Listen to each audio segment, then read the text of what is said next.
Hello student, class 9th, subject math, chapter 5, introduction to Euclid's geometry.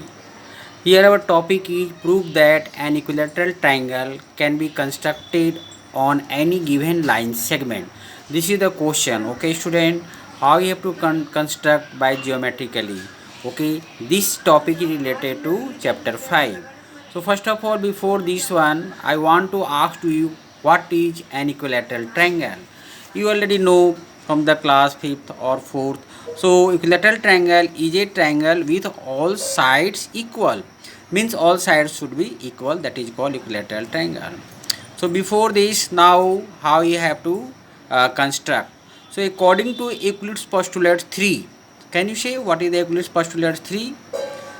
I have written here. Now see, a circle can be drawn with the any center and any radius.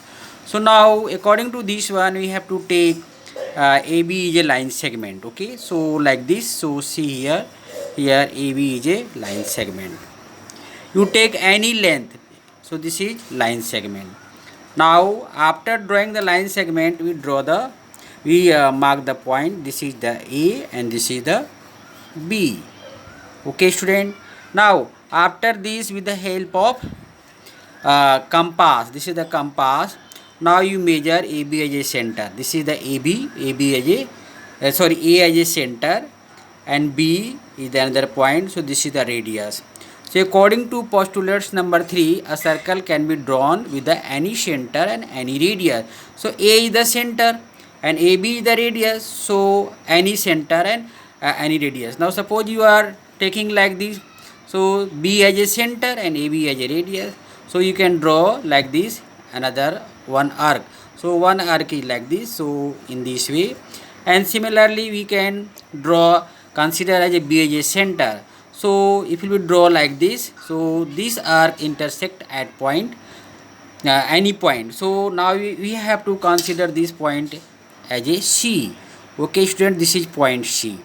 And now after this, with the help of a scale, we have to join by a straight line. So now join A to C, here A to C, and similarly we have to join B to C. Now here we have to get the equilateral triangle. Okay, so this is the construction. So AB and BC as a center. Okay, now I already written the steps of construction. So you will be read and you will be try to write in own language. Okay student, so now how you have to prove that? So now we have to prove that like this. Now this is the steps of construction. Okay student, 1 2 3 4 5 6 and 7 point. So I already explained, but you will be read and see.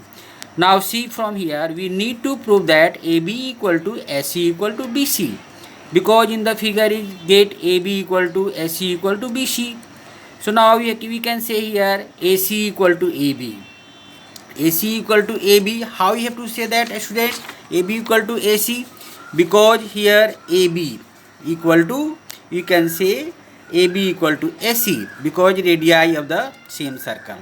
All radii are equal. Okay. So similarly here one point is here BC equal to AB. Here also radii of the same circle. So this is also radii of the same circle. Now after this, we have to say that according to Euclid's axioms, things which are equal to the same things are equal. Means AB equal to BC, okay, and AB equal to AC. So similarly we can say according to the Euclid's axioms. Now so AB is common, it means AC equal to BC. So AC equal to BC. So we are getting AC equal to BC. We get AB equal to AC equal to BC. In this way, we have to say that all sides are equal. Hence, triangle ABC is an equilateral triangle. Now, in this way, I am going to complete the chapter 5. And so, you have to do homework. Exercise 5.1 and 5.2 in your copy. I hope you have to understood my lecture.